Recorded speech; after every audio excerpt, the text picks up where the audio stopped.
Right news in details ఈ రోజు రాత్రి 8:30 ప్రధాని మోదీ జాతిని ఉద్దేశించి ప్రసంగించనున్నారు. మహిళా బిల్లు అలాగే డీలిమిటేషన్ బిల్లు సహా పలు అంశాలపై మోదీ మాట్లాడనున్నారు.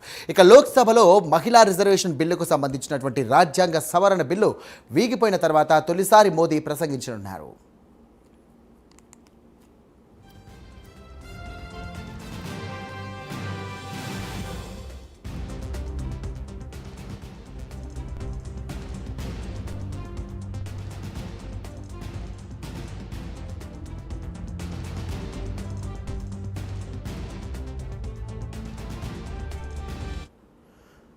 రైట్ ఇదే అంశానికి సంబంధించి మరిన్ని డీటెయిల్స్ అందించడానికి మా నేషనల్ బ్యూరో చీఫ్ కళా సిద్ధంగా ఉన్నారు. కళా చెప్పండి, అసలు ప్రధాని ఏం మాట్లాడే అవకాశం ఉంది దీనికి సంబంధించి కూడా? ఎందుకంటే నిన్న మొన్నటి వరకు కూడా మొత్తం మీద లోక్సభలో తీవ్ర స్థాయిలో కూడా చర్చ జరిగింది మహిళా రిజర్వేషన్ బిల్లు కానివ్వండి, డీలిమిటేషన్ పైన.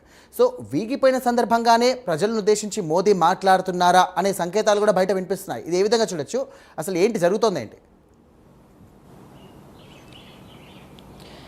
దాదాపు పార్లమెంటు వేదికగా జరిగినటువంటి 3 రోజుల సమావేశాలు ఒకవైపు, అందులో 2 రోజులు చాలా కీలకమైనటువంటి మహిళా బిల్లుకు వీగిపోవడము, అనంతరం జరుగుతున్నటువంటి పరిణామాలు. ఈ రోజు ఉదయం అత్యవసర కేంద్ర కేబినెట్ సమావేశాన్ని ఏర్పాటు చేయడము మొట్టమొదటి ఒక బ్రేకింగ్. తర్వాత ఈ రోజు మధ్యాహ్నం ఇక్కడ మనకు ప్రియాంక గాంధీ మాట్లాడినటువంటి స్పీచ్, నిన్నటి నుంచి జరుగుతున్నటువంటి పరిణామాలు.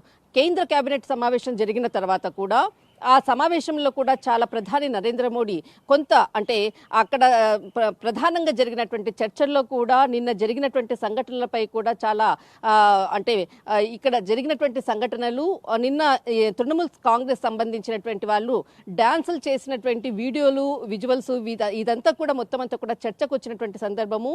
ఈ సందర్భాన్ని అంటే ఒక మహిళా బిల్లు ఓడిపోయిన తర్వాత ఒక మహిళలు ఆ విధంగా పార్లమెంట్ ఆవరణలో బయట ఏదైతే డాన్స్ చేసినటువంటి అనుకోవచ్చు, ఓడిపోయింది అన్నటువంటి దాని మీద కూడా కొంత సీరియస్ అయ్యారు అన్నటువంటిది అంతర్గతంగా అందుతున్నటువంటి సోర్సెస్.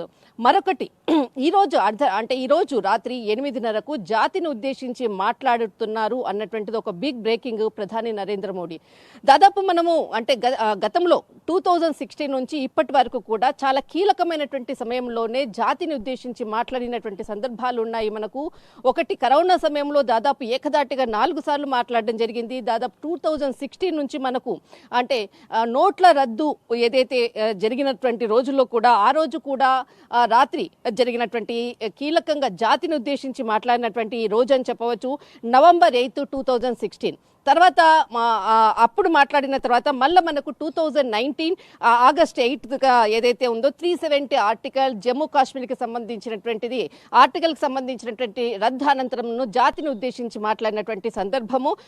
ఇక్కడ March 19 మనకు 2020 కరోనా సమయంలో ఏకదాటిగా మనకు March 24, April 14, May 12, 2020లో దాదాపు 4 సార్లు ప్రజలను ఉద్దేశించి అంటే భయపడకుండా ధైర్యాన్ని ఇచ్చినటువంటి జాతిని ఉద్దేశించినటువంటి స్పీచ్ మనము 2020లో దాదాపు 4 సార్లు. తర్వాత మనకు 2025లో September 21న జాతిని ఉద్దేశించి మాట్లాడినటువంటి స్పీచ్ దాదాపు మనకు జిఎస్టీ పొదుపులకు సంబంధించినటువంటిది, ప్రత్యేకంగా కూడా జాతిని ఉద్దేశించి మాట్లాడినటువంటిది అత్యవసర సమావేశాల్లో మాత్రమే, అత్యవసరంగా దేశానికి సంబంధించినటువంటి ఒక ప్రధానమైనటువంటి అంశాన్ని మాత్రమే సందర్భంలో మాత్రమే జాతిని ఉద్దేశించినటువంటి ప్రసంగాలు గత హిస్టరీ మనకున్నది.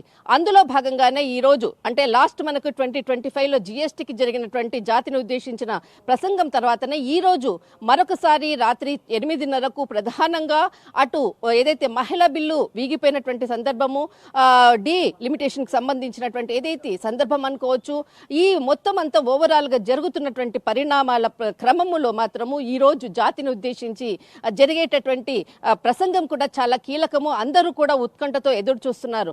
ఒకవైపు మహిళలు అంటే కొన్ని కోట్ల మంది మహిళలంతా కూడా 2 రోజుల పాటు టీవీలకు అతుక్కపోయి మహిళా బిల్లు ఇప్పటికే దాదాపు 6-7 సార్లు కూడా పార్లమెంటు వరకు వెళ్ళి అక్కడ ఆమోదం పొందకపోవడం అన్నది కూడా గతంలో చూసాము. మరి ఈ రోజు కూడా అలాంటి కూడా చూడడం జరిగింది. ఈ రోజు రాత్రి ఏదైతే 8:30 జాతిని ఉద్దేశించి జరిగేటటువంటి స్పీచ్ మాత్రము అందరూ కూడా ఉత్కంఠతో ఎదురు చూస్తున్నారు. సాయి, రైట్, థ్యాంక్ యూ కళా.